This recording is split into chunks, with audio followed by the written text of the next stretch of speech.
however feels comfortable for you, feels strong and stable. We're going to work with the dexterity of our toes. So some of you may have been around long enough to see Ripley's Believe It or Not, or any of those crazy videos where people who may not have functionality or have upper limbs for whatever reason, they use their feet. They can do some crazy things with their feet. They're able to move them, play the piano with them, write with them, do all kinds of stuff. So the capability is there, but we don't often use our feet that way. So we're going to work with that right now. So we're going to just go ahead and lift our toes up, pressing the balls of our feet into the mat. You'll notice your arches feel like they're engaged and maybe lifting up. That's a good thing. That's what you want. And lower those toes down. So we're just going to lift all of our toes up and lower them down. And notice what's happening in the arches of your feet, how it feels around your ankles, maybe those lower calves, maybe even your upper calves.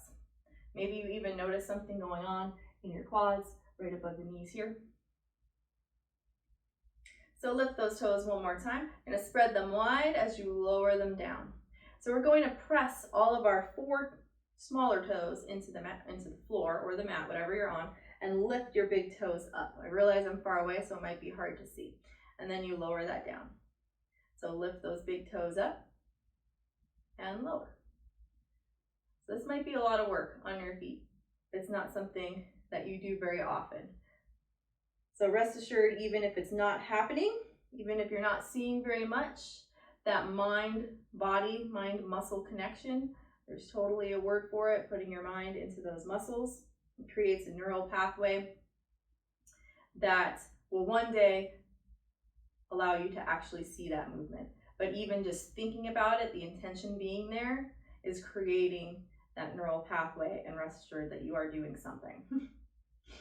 So go ahead and lower those big toes down. We're going to press our big toes into the mat this time and see if you can lift your 4 other toes. Now I have one foot that this comes really easy to me, and then my other foot is, it takes some work for me to get it there.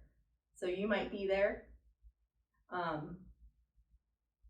It might not be accessible to you today, but just think about pressing those big toes down and lifting your 4 other toes up. Maybe go ahead and do a few more of those. Try to keep your whole foot pressed into the mat. So you might feel the urge to tilt into those arches. Try to keep your whole footprint down as you lift those toes. All right, let all those toes ground down. Maybe take a rock side to side, forward and back. Stretch your ankle out a little bit.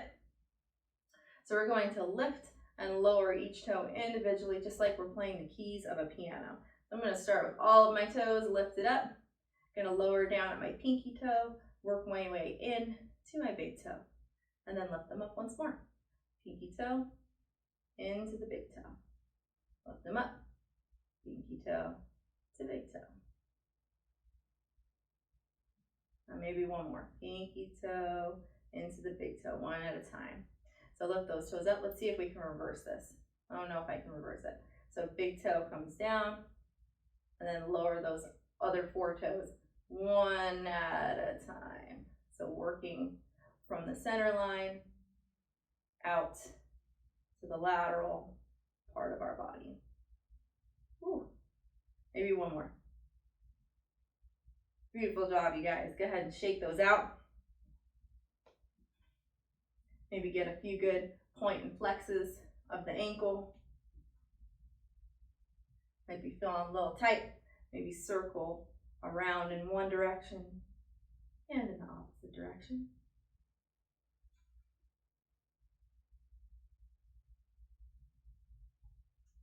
Maybe scrunching those toes a few times. You can even kick those toes under and press the top of the foot down into the floor, shifting your hips forward, your knee forward, the hip flexor even forward. And then switch it out, other side. Press the top of the foot, top of those toes into the ground. Press your hips forward.